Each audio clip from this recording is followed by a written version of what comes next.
Yeah, There we go. brilliant. So hi everyone, thank you for coming, and big thank you to Melanie and the team for making this happen and giving us the opportunity to give back to the community and provide everyone with some insights of what's happening on the market from a recruitment perspective, but also what businesses are doing and where we're seeing trends within business change and transformation.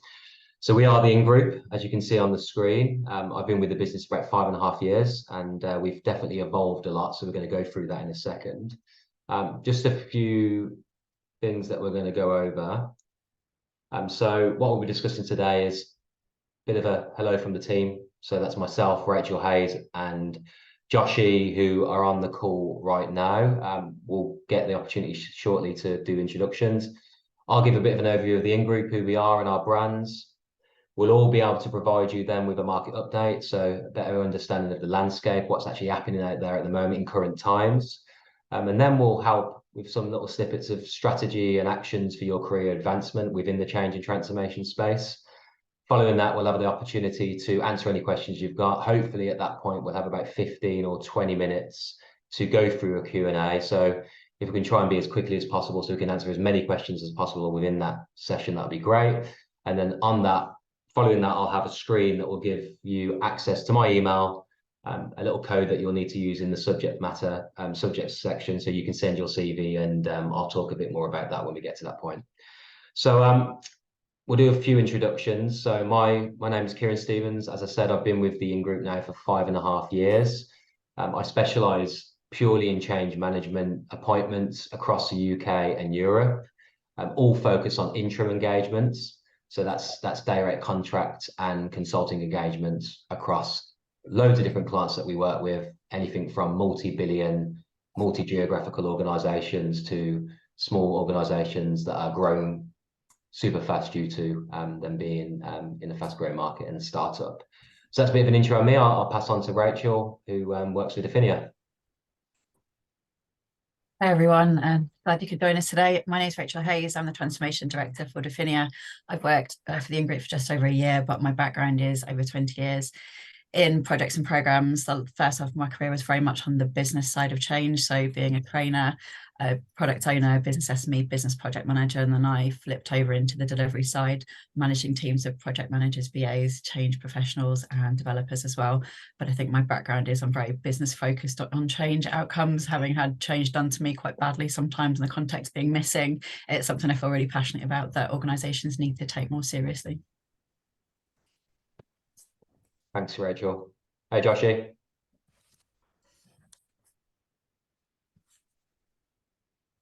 You're on mute right now.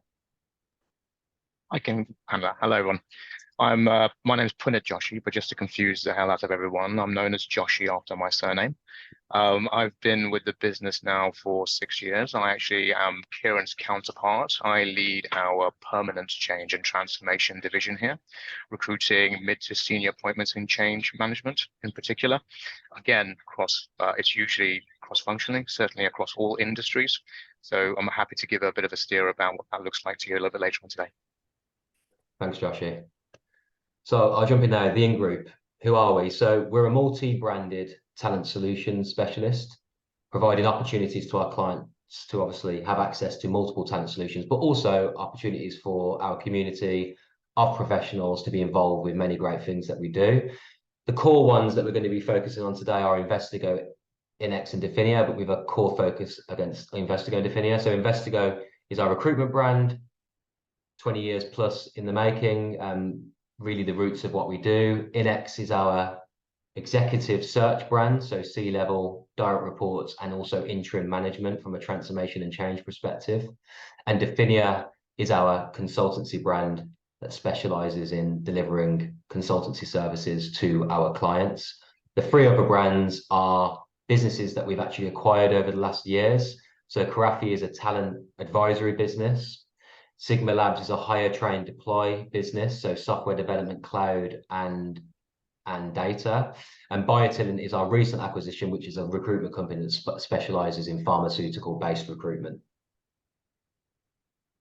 Here are a few clients that we work with, just to get you an idea of the landscape of businesses that we do have partnerships with, and we've deployed individuals like yourself into many different transformation projects and programs. This is one of hundreds or even over 1,000 clients that we work with, big and small.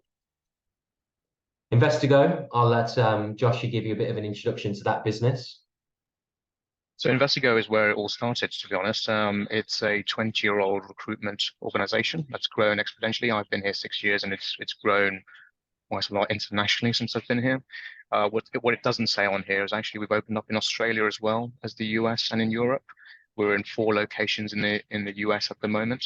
But there are plans to open up in Switzerland and Germany very shortly too. In terms of our specialisms, it's outside of change, transformation, and strategy, which we have been doing for 20 years. We also do a lot in technology and recruiting HR and procurement and supply chain also. So there's about 200 plus consultants. It's actually closer to the 250 mark at the moment. And as Kieren has suggested, there's a lot of clients we work across the FTSE 100, 250, but also much smaller businesses too, into the public sector and also into consulting. That's generally us as a Investigo business. Thanks, Joshua. So Inex, as I mentioned to you before, is our executive brand. So that's working with organisations that are looking to appoint C-level professionals and also their direct reports, but also interim management. We do a lot of stuff across the finance space. So we put in CFOs, but also technology is one of our biggest areas, putting in CIOs and obviously that technology leadership team and Exco. We're doing a lot as well in the PE space, where we're doing value creation and we're working with PE organisations, bringing in interim senior individuals to help drive that value creation piece when it comes to building up transformation initiatives for organisations that PE businesses have looked to acquire. So loads going in on that space, and we can obviously help support anyone here that's looking for any kind of senior engagements across, as I said, a couple of our brands. I'll let Rachel do an intro for Definia. Definia is the Group's consultancy offering. It's about 6 years old now and has gone through various different iterations over the years. But effectively, we work with clients to provide managed services, and that can take the form of capabilities as a service, where we deploy teams of people and we share accountability for the deliverables and the outcomes with the client. So it reduces the risk on the client, and we share that, and we do regular touch points with them to make sure that the team are delivering what they need to deliver for the client, and also that we're an escalation point for both the client and the associates as well. So there's obviously benefit on both sides. And then we also cover pure consultancy advisory pieces of work as well. For example, I'm working with a client on their IT operating model, for which I will be pushing change management heavily, because it's a change to the whole organisation, not just the IT team. So through that, we may well win more work in terms of the capabilities of service, but that's one of the 2 routes. Sometimes capability service leads to advisory, and sometimes advisory leads to capabilities of service. And we are powered and the engine resource engineers Investigo. So I work with Kieren in the change management space and other people at Investigo for their specialisms. Yeah. So we basically work with the organisation to bring individuals like yourself to deliver them those projects as our associates. So those 450 plus associates that have been deployed, they are independent contractors that we obviously have partnerships with. But also some permanent staff that we also have on board that deliver some of that work too. So a bit of a market update on the permanent side of recruitment when it comes to change and transformation. I'll let Joshua give a bit of an overview of that. Thank you, Kieren. So really, it's about some of the things I've seen change in my time here, and especially in change management, and some of the areas that we've seen sort of predominantly stand out is that there is certainly a growth in organizations of a certain size trying to create an enterprise level transformation office within their businesses, and effectively trying to have it decentralized, where things were often fragmented and there were change management and projects and programs sitting within business units originally. That is starting to move into having a core function which would look after transformation across the entire organization. And within that is the evolution of actually having a change center of excellence. Outside of having a centralized pool of good change managers, it's utilizing creating a center of excellence in change management from a permanent capacity for the people to learn more about better processes and governance and ways of working, and allowing the business to understand exactly why change management is of benefit to them. So again, that has been a big shift, certainly in the last few years, in a large number of my clients in particular. The last bit is really about the change in behavioral change. There's a lot of talk about implementing change and a lot of patting on backs of technology going in and being implemented and everyone saying that's great. But actually, the reality of it being fully embedded and being utilized by the organization and the change in behavior of individuals to not just technology but processes is the key bit to ensure that there's a real return on investment on some of these implementations. And we're seeing some of the larger organizations starting to hire, particularly people who are employed in ensuring that the behavioral and the cultural changes around those implementations are adhered to. So, and I feel like maybe I'm keen to hear some other people's thoughts too, but without that last bit, sometimes it isn't ever implemented properly. So those are the key areas we've seen in change in some of our larger organizations. And sometimes it's different with a slightly smaller. If they're an SME necessarily, you'll probably get less of a last pool of change management, often ones and twos. But certainly in the bigger organizations, this is a trend that we're seeing significantly. And for myself, more so in the last 3 years. Joshie, a couple of questions from me. Yes. One of the things that I'm seeing across the market myself is definitely the use of the words cultural change and behavioral change. So we're seeing the same sort of thing. Yeah. Is it good practice, do you think, now? I see an awful lot of CVs myself, and chairing the Capability for Change group here, that talk about change management and Yes. these are the changes I've been involved in, but they're not using words. They're not being specific enough in their description of how they have participated in shifting the culture of an organization, or in fact that they have a specialism in behavioral change. Now, I obviously train behavioral change through neuroscience. Yes. Any advice you'd give about maybe shouting out a bit more if you have that specialism, if you have studied, if you are a bit more of an expert? Anything you'd like to share that? Absolutely, 100%. I totally agree. I think what's happening now is change management was, it's grown exponentially in the last 10 years. It is now commonplace to see it being implemented from the beginning through to the end of any major implementation, business transformation, technology transformation program.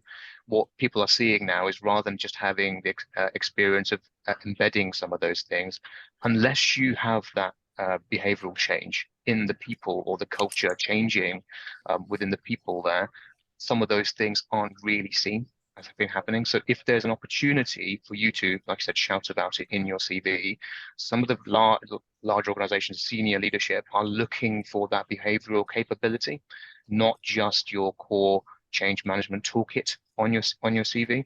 From a perm perspective, I mean, because that behavioral change bit takes time. And it definitely isn't something that can be done in the short term. You don't often, perhaps I'm wrong in the contracting space, having somebody in for a 6-month period, it's very difficult to change the culture of a business in a small space of time. It does take, it's a process that's continuing. So having that cultural and behavioral change capability under your belt, and if there's some way to put that on your CV, I absolutely agree, it should be imperative to do so. Yeah, I think that's even really helpful. And so even in the contract market, I agree, Josh. I think a cultural change takes a much longer time to embed, but even within a change management pro or any kind of change program, I think the ability to handle resistance to change, that how you tackle those behavioral issues and challenges you come up against during a project is vital, and that's something that I would personally look for over and above just the change management deliverables. Yeah. And maybe even just to, sorry to interrupt me, but even things like showing an example, I will talk about it later in terms of things on CVs, but even showing that it's actually happened and you've been involved in seeing something through for that change is probably quite important to have an experience of it on a CV. It really helps. Yeah. I'll go into it a little bit later on. Yeah, that's really helpful. I don't want to dominate because I want everybody to put their questions in chat, but obviously a lot of people ask me, can I raise this point, because I know it's being recorded. So I've got one more for you, Joshie, which is particularly with this move to this enterprise transformation office, we're talking here about, you mentioned something about for the business almost to learn why change management is good for them. One of the problems that we talk about in the change capability community all the time is that our world is not understood, our world is not valued, we're pulled in far too late into initiatives. Are you seeing that we're making any kind of progress on people understanding what change managers do? The truth is it's taking a lot longer than I think people realize. So we've seen good and bad practices, and I think you'll be surprised by some of the organizations we deal with who are so not change ready. There's a lot of talk of wanting to change, and everyone, even the senior leadership and board, were maybe on board and wanting to sort of push the agenda. The reality is, when it comes to the people on the ground, it's often quite difficult, and it's taking a very bloody long time. And it's often because they simply don't understand what the benefits are. And half of your job will be, unfortunately, taking people on the journey for them to even understand why it's a benefit to them. So, and that all comes down to that whole having a center of excellence allows the business not just to realize that's important and should be started from beginning all the way through major transformation programs, but actually to come and ask questions about why this could be useful for them, and gives it a space, an actual space for them to have these open conversations which aren't related to working on a particular project. Yeah, I think Lisa's just put in the chat, which I think is completely representative of what a lot of people say to me. I've just had a chat with a company about a change manager role. They don't really know what it is, and they don't really know what it is that they want. I'm really glad that you've called out that it's partly our job. I think, even if we disagree, guys, with partly our job, it is partly our job to explain the value of what we do, the benefits of what we do.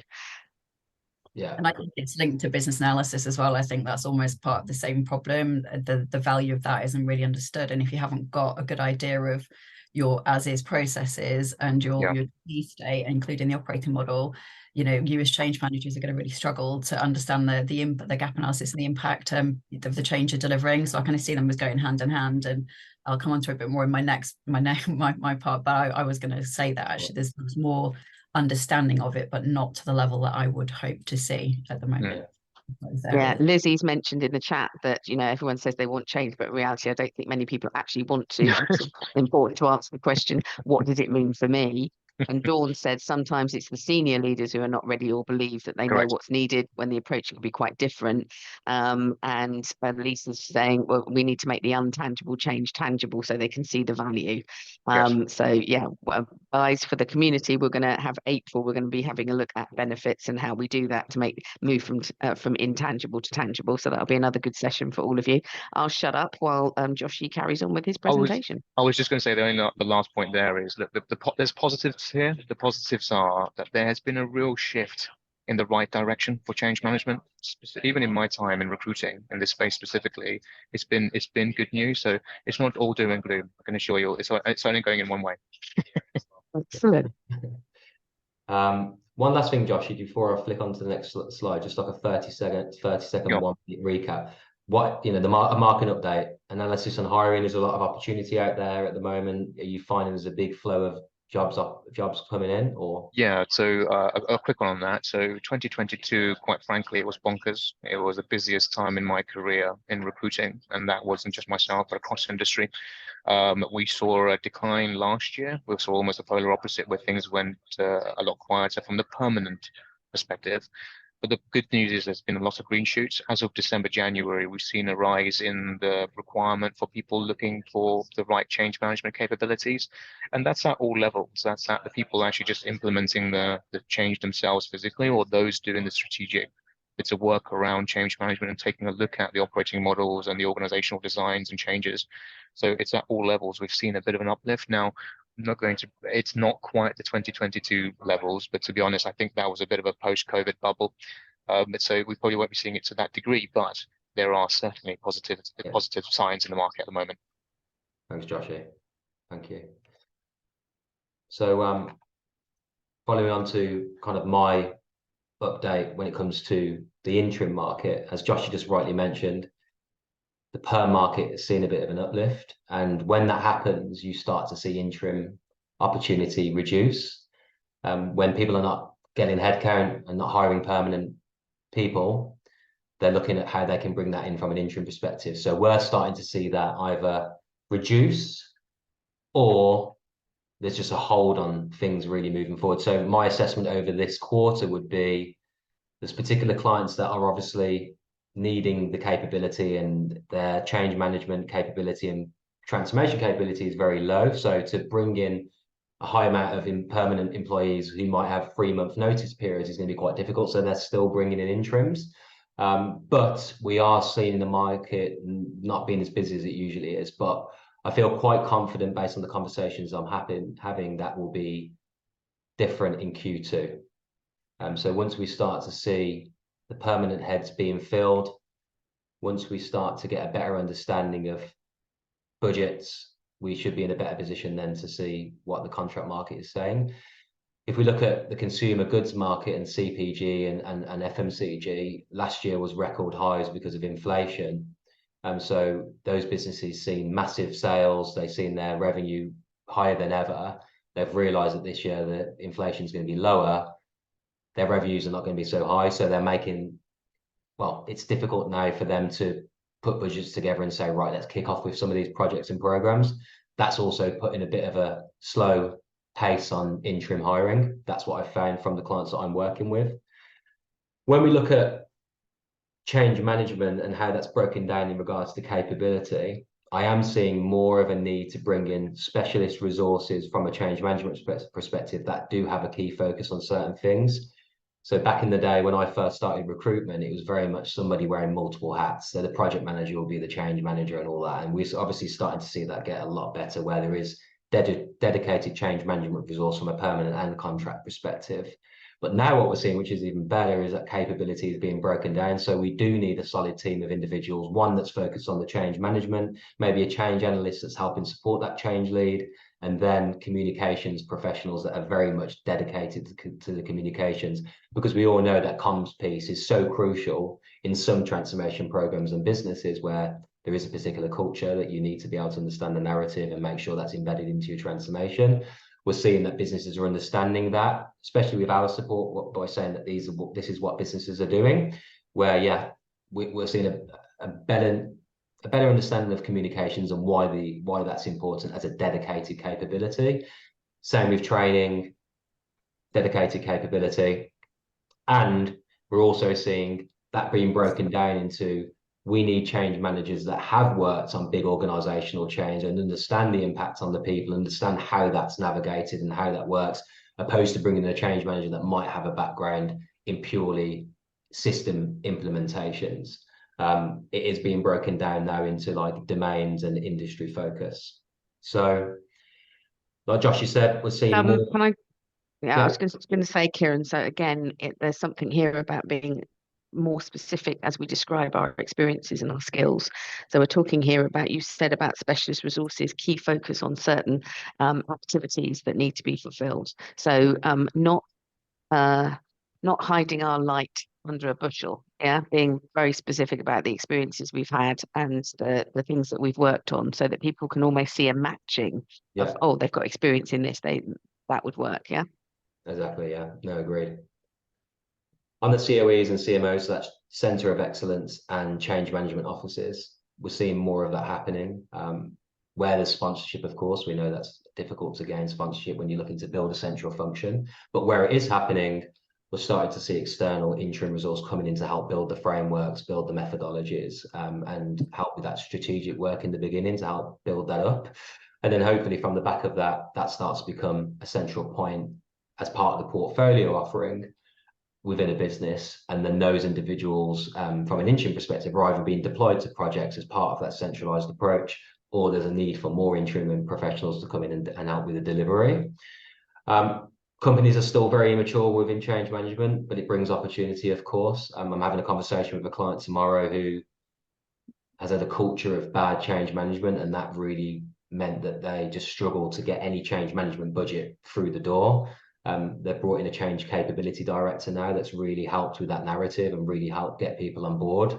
And from the back of that, we should hopefully see more opportunity for that client for change management resource, but it's going to be a long-term game. But businesses are very immature. A lot of businesses are still very immature when it comes to change management, alongside portfolio management as well. I mean, we're working with multi-billion-dollar organizations that don't really have a central portfolio function. That's insane. You know, it's insane. Like sometimes I'm like, wow, how can this be happening? But again, it brings opportunity, and you know, we have to support, not judge. So we are where we are. And again, we're seeing companies being supported by specialized consultancies to deliver change, not always the big four.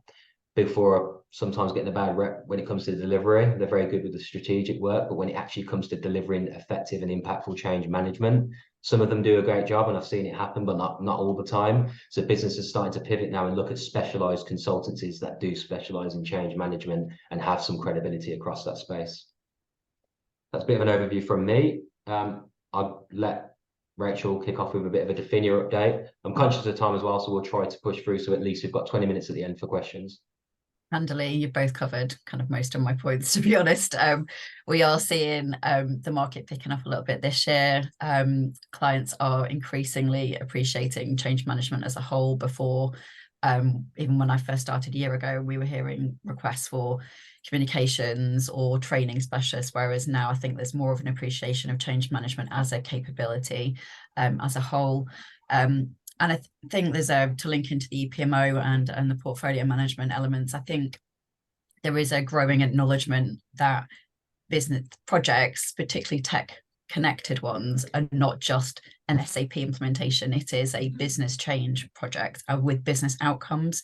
We're having much more of those conversations now than I had a year ago, and clients are much more likely to listen, and they're interested because I think they've got war wounds where they've gone through failed attempts at a program, or they've seen it done badly previously. And I don't think it's just change management that's not done particularly well in organizations. I think it's program and project management as a whole. I think there's a need, there always has been a need, but I think there's a growing understanding that doing things in the right way leads to better outcomes overall. So and the C of E, only larger organizations can have a change management function, but we're starting to see more requests for portfolio, and multiple conversations I've had with clients this week has been around either a client who's just set up a portfolio function to look at the entirety of the change across the business. And then once you've got that, obviously you can roadmap and bring in resources. To someone's point around bringing change management at the last minute, I think that goes for all resources. As change management is seen as being towards the end. So we try and nudge that earlier in the journey. For me, as soon as the business process high level work is done, that's when you need to bring the change professionals in. And that's something I push for constantly. And also in terms of behavioral change, Josh, you touched on this. I think it's senior leadership down, and a few people have made that point in the comments. We deal with a lot of CIOs, and usually they don't always have a seat on the exec board, and it's the CEOs, COOs, CFOs that need to understand the value of running programs properly and the value of change management and the value of portfolio management, and it would make their job easier, and they're going to get their outcomes much quicker and visibility of that. So it's a growing awareness. We're definitely not there yet, but like Kieren said, there's definitely an opportunity there, and the conversations that we're having are much more encouraging than this time last year. We're having workshops with clients to talk through how we would set up a project, and our approach at Definia should break it down. So whereas a Big Four larger consultancy would quote, I don't know, 3 million for an SAP project over 2 years, what we like to do is go in and do an assessment first of all to break it down. What is the scope of this? This is what we will do for your discovery. This is what we'll do for your design phase. And then when we're sure on the delivery, including resources, we will then move forwards. And I think there's that more logical approach. I'm seeing an emergence of that, which is great news for everybody because we can plan our resources better. You guys will get visibility earlier, and it just should make all programs and projects easier to manage overall. I know I'm gonna put you on the spot, guys, but I know that a lot of people on this call here would be very interested to hear not just what the roles are, but what you're seeing in terms of daily rates when you're in the interim market, and what you're seeing in terms of salaries in the permanent market. Yeah. To give you time to think about this, I want to raise something that comes up all of the time, which is the difference between the job titles in change and transformation. I know from my own research that having nearly 30,000 people connected with me in LinkedIn, it gives me plenty of opportunity to sift. And one of the things that interests me is that when I look at the difference between change manager and transformation manager, what I see is that generally in the market, transformation gets paid more than change. I wonder if you can comment to that. That will be one of the questions I want to ask. And what I've seen in my LinkedIn, and this is globally representative, is that 90% of people with the title change manager are female, 90% of the people with transformation manager are male. And I just find that very interesting. that people, I don't know if it's that guys are negotiating for that job title more than the women are negotiating for that transformation role, or whether or not women came into the market as change managers much earlier than other professional guys have transferred across into transformation from other roles. I don't know the answer, but I just wanted to point that out because I've done that assessment 4 years running. Every summer, I have to assess everybody that I'm connected with because I'm coming up to the limit of connections in LinkedIn. So it's a summer job, and it's just really interesting to see the breakdown of who's got which roles. So I'd love you to talk to the words change and transformation, and I'd love you to give us a little bit from the UK perspective on what you think the monies are and whether or not they're going up, going down, or stabilising. I don't know who wants to question first. I mean, I can give you an assessment of the contract market, a very, I'd say, real assessment. If you look at if you look at the junior level of change analysts, the truth of the matter is most change analysts are probably in a permanent role because they haven't gained enough experience yet to be confident enough to go into interim. You will get the odd person that's remained in that type of role and they enjoy that role and they've been doing that for 10, 15 years and they've gone into contracting. I would say the pay rate of a change analyst is anything from £400 a day to 500 max. That's like 500 is very rare, by the way. It's more around the 400 mark to 350. Anything lower than that, why would you go contracting? You might as well stay perm. When it comes to a change manager, so somebody who is on the delivery side, it's more tactical, but obviously supporting a change lead, that person can get paid anything from 500 up to 575, 600 max. Change lead is a lot more broader than that. It really depends on the size of the program, the budget, but I would say the average rate of the change leads that I've currently got out there at the moment, and that's over 30 different change leads on projects, averages around about 725, 750. But I've got some change leads that have been in the market for 20 plus years. They're very experienced and they're having conversations with Exco and enterprise level change, and they get paid 1,100 to 1,200 pounds a day. And then you've got the odd change lead that will get paid 950 to 800 pounds a day. It really depends, size of the program, the experience that's needed for that business, and sometimes the domain or area that they're focused on. And it also comes to industry. Retail is never going to pay as much as a FMCG company. And I would say that's my assessment for outside of IR35 roles within the UK. I'm not seeing many inside of IR35 roles, to be honest, unless it's a business that's blanket approach inside of IR35, like your GSKs and so forth. Really helpful. I'm sure I can see sort of nodding. That's really, really helpful. Thank you so much for that. From a perm perspective, things are slightly different. You're absolutely right about the difference between transformation and change. People who do transformation, we always find that they're paid that bit more. And there's usually a 10, 15K difference. I think they're seen, for some bizarre reason, they're seen as those that deliver things, whereas change management, unfortunately, as Rachel was alluding to, is seen as something they do at the end of a major transformation program, so therefore not seen as being as integral, which is really frustrating. But like I said, things are changing. I'll go very quickly through some of the kind of rough salaries, but if you're relatively new into the change market, you're usually the junior end of the market, and what Kieren was saying is true. They always come through the permanent arena, and it's usually pitched between anything from a very junior person at 35 up to about 55K. You then get to the kind of middle management level where people are paid approximately between, again, depending on the size of the organization and some of their internal bandings, but anything from about 50 to about 75 is about where rough market is. Somebody who's much more of a business change lead, we tend to see salaries between sort of 85 and 100, around those sorts of numbers. Heads of are usually pitched between 1 and 120, sometimes to 130. And if it's a lower number on base, often the packages tend to compensate for the base being lower than usual, so the bonuses and other extras involved in that. When we come to directorships, so we often tend to find directors being paid between 150 and 180, that sort of number for a director in change management. That brings me to another question around directorships, because again, our community will often say that too often change management is not seen as a significant strategic service that it should be.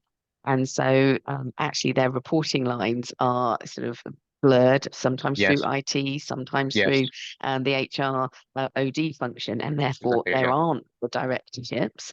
Are Yes. you seeing that are we increasing the number of senior roles, which would need to indicate level of respect for change and transformation as a management discipline? It's a really good question. So what I'm seeing is you'll find a number of people who can be heads of change management, and they will have a number of change managers underneath them. But the minute they try to move into a directorship opportunity within an organization of a size where that capability is possible, they then have to have the transformation element underneath them too. They will then have to manage the delivery teams that will be implementing that change management more formally from a project perspective. So they have to then prove that they can manage delivery managers and transformation delivery managers, not just change management. So we're seeing very few, unfortunately, directors of change in particular, who only focus on change management. Yeah, good. That brings me to another point, which is that it circles back on what you've been saying, Joshi, which is that here I am maybe trying to portray myself as somebody who knows quite a lot about behavior change and being that change management expert, and differentiating myself from the delivery. In a lot of my training courses, and there's a lot of people who've been on them on this call, I talk about the difference between the tangible change, which is that delivery of the new system, the new target operating model, whatever, and then the behavioral change, which is making use of whatever that tangible change is. And it strikes me very interesting that those people who are becoming experts in behavior change, and that's no mean feat because we're talking about psychology and neuroscience. So we're talking about, high intellectual demand.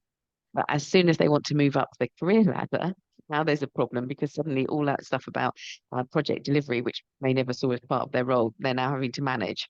Is that characterizing what you're saying? Uh, Sorry, yes, it does. Yeah. And sadly, Sorry. it's an evolution, right? I think this is an evolution in organizational thinking about what's important.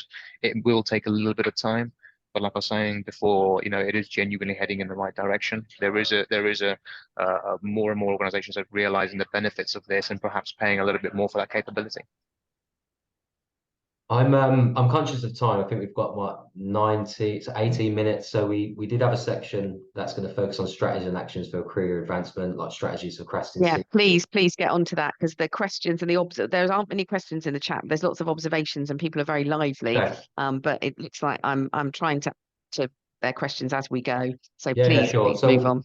We'll blast through this quite quickly. I'll let Joshy kick off the first bit, which is strategies for crafting your CV, and I'll move on to the next piece.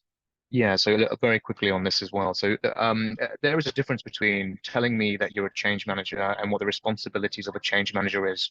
The reality is every change manager has the same blooming responsibilities, quite frankly. What I don't often see in CVs, or not enough, and what all employers actually want to see is what's been the outcome of what you've been doing.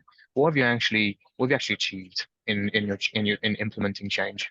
What does it look like in terms of the numbers of people it's affected, what the return on investment might have been, how quickly did it improve things within the organization? When you're interviewing somewhere, they're only going to ask you those questions anyway, not just about what your toolkit is, because every change manager will have a similar toolkit. And I see far too many profiles that just have an outline of what their responsibilities are, not outcomes. And I always have to go back and say, would you mind taking a look and just coming back to me in a couple of days' time once you've made it look a bit more snazzy and aligned? So that's one point. The other thing is, please, for goodness sake, avoid the two-page CV myth. There's all this thing about every CV being 2 pages. The reality is, after some time, when you're implementing certain things and you're talking about your capability, you're going to go beyond those numbers. Don't get limited to that, and don't feel like for some reason you have to squash everything in and limit certain things that you think are important because you're worried about that rule. Ignore it completely. Most senior leadership don't mind it going into 3 pages at all. Do not send me a 1-page CV, please. It definitely will not. There's no flesh on the bones in terms of your capability and things you've been involved with. Common pitfalls really are as lovely as everyone's photos may be and professional shots of themselves, we are living in a world where we are not allowed to show those things to our clients. So please take off any pictures of yourselves on your CVs. We are 99.9% of the time we'll take them out of your CV if we're presenting it, because there are some of our clients that are very conscious about not having biases. They want to see your capability, not who you physically are or who your name even is. So we often have to take out some personal information about the individuals we're presenting to our clients. So you know, keep those photos to your LinkedIn profiles, please. Yeah, I'd say it sings very much true to interim CVs as well. The only difference with an interim CV can, unfortunately, this is sometimes the case and you can't be helped, but anything that's very short-term engagements can be sometimes seen as a negative. So if you've got 4 or 5 different contract roles that are 2 months, 3 months, 1 month, the client's going to question that. So I think if you do have that kind of background, and sometimes you can't help it because projects might have been paused, it was only a 3-month engagement, make sure that that's brought to life within the CV. For example, short-term engagement to help define framework of so and forth. You know, this makes sense if a client is looking at that CV. But that would be my bit of advice around CVs. But everything that Joshie said, it's very much true to the contract market. I'm going to pass a question from Lisa at this point, which is, she's talking about she's worked in permanent roles. How easy is it to move contractor roles? And picking up on Kieren's point about, particularly if you've had lots of shorter term assignments, if you are a contractor, how easy is it to move into permanent roles? So yeah. Kieren, if you want to start us off with moving from perm into contract, and then Joshie, if you can pick up from contractor into perm, I'd be grateful. The question will always come from the client.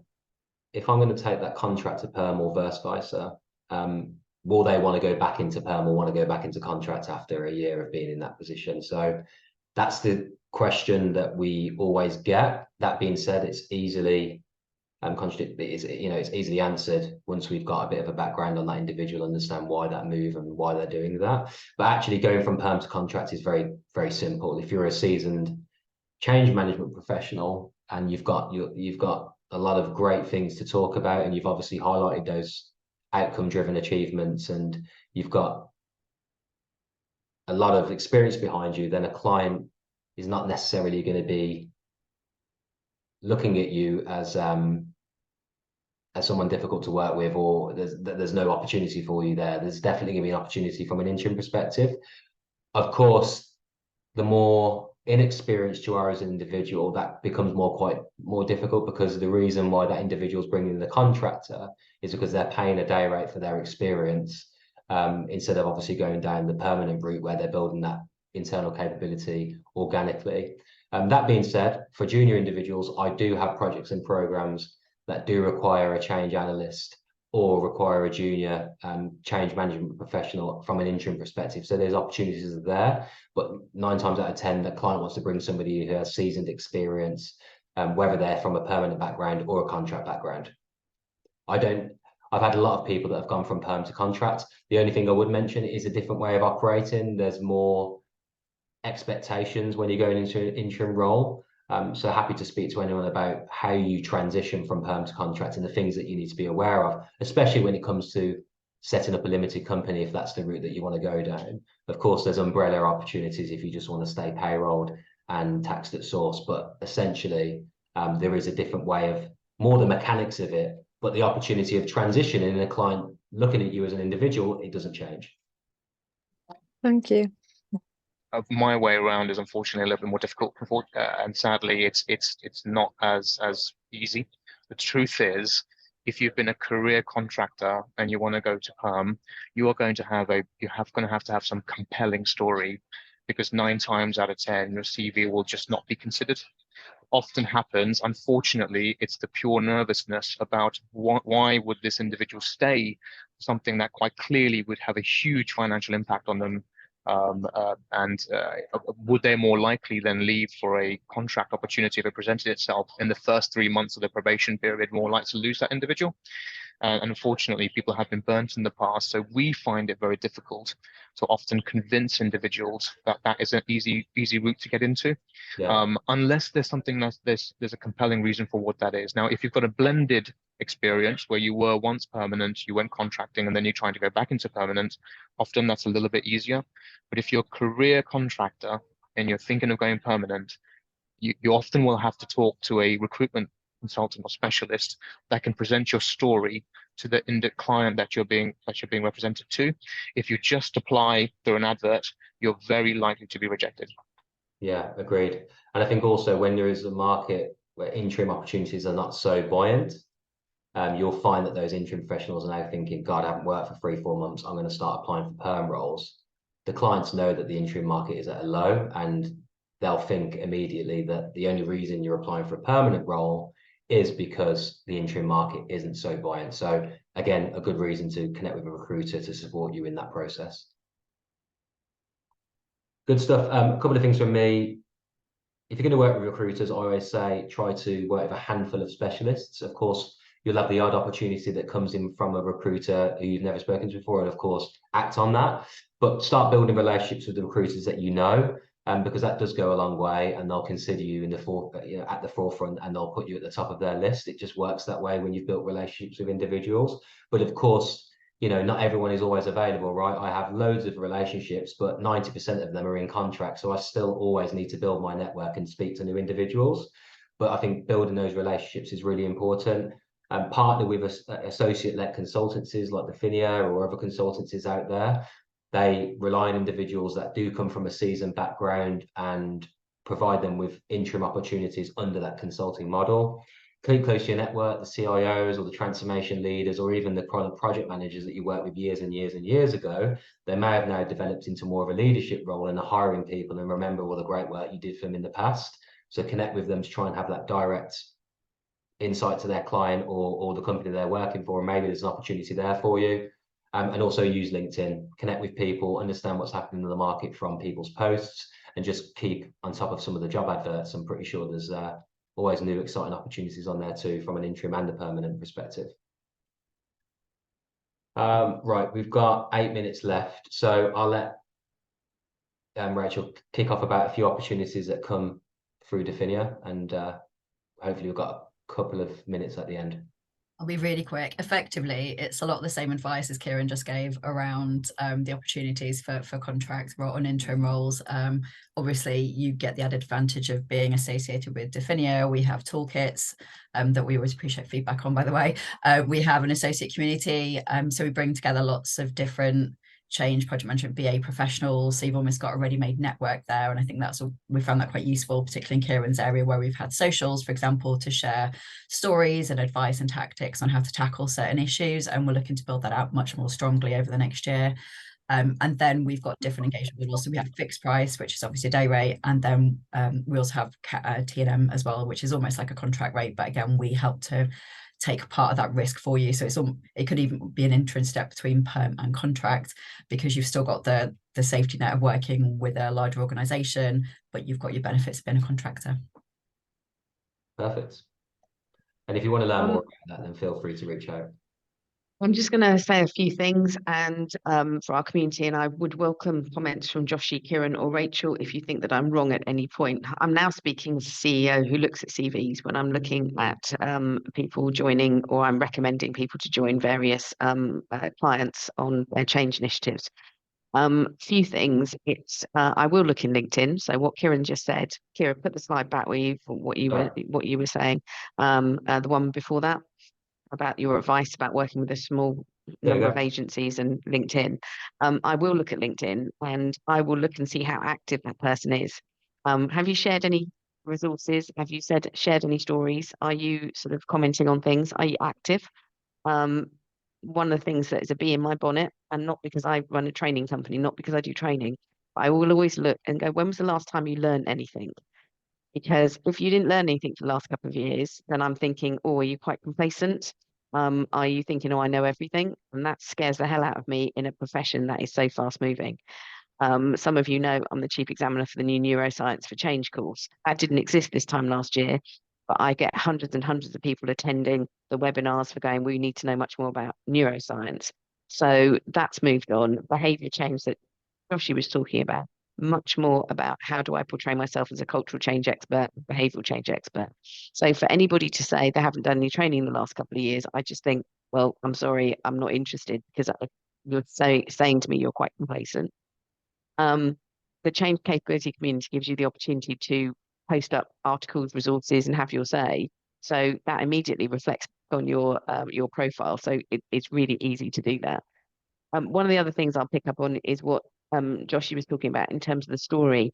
The thing I'm looking for when I read through, and I'm the same as Joshi, I get absolutely frustrated when people tell me sort of list their responsibilities. I want to know, what difference have you made? Somebody employed you, contract or perm, somebody paid for you. What did you achieve as a result of your role? Please tell me, just tell me all the things, the difference that you made. That's what I'm looking for, because a list of responsibilities tells me nothing. Also tell me, going back to an earlier point from Joshi, how that we're moving into an enterprise transformation office. Tell me who in the community you've worked with. Have you worked with delivery teams? Have you been collaborating with them? Have you had to persuade them to allow some of the change activities to take place? Have you built a change agent network, change champion network in the organization? What have you done? You know, so it's all that emphasis of what you've done. It's a great story to read. Joshi, I don't know if I'm I was just going to add stepping to on that your and toes. just say, no. So I was going to say facts and figures, percentages and numbers. Those are the things people want to know. You know, did you make a change to 10 people, or did you make a change to 10,000? You know, was this in the UK only? Was it international? What percentage change was it? I mean, people want to know numbers and the facts and figures when you're talking in an interview process.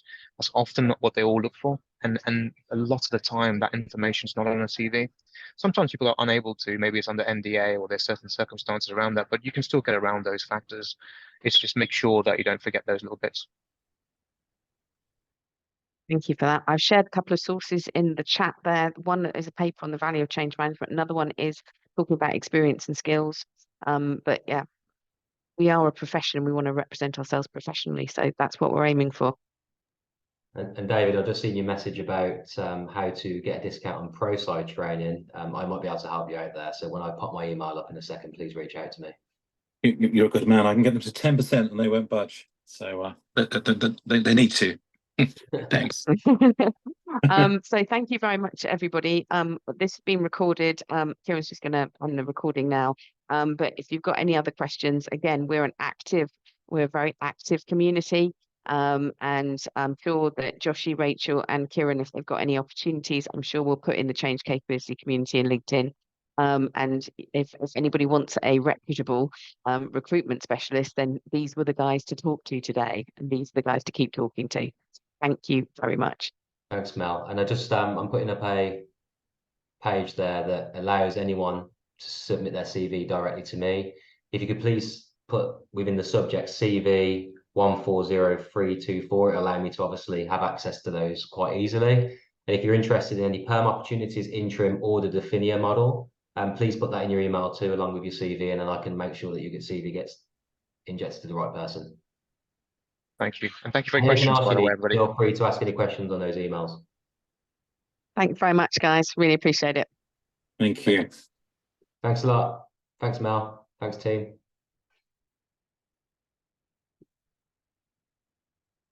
For me, Kieren.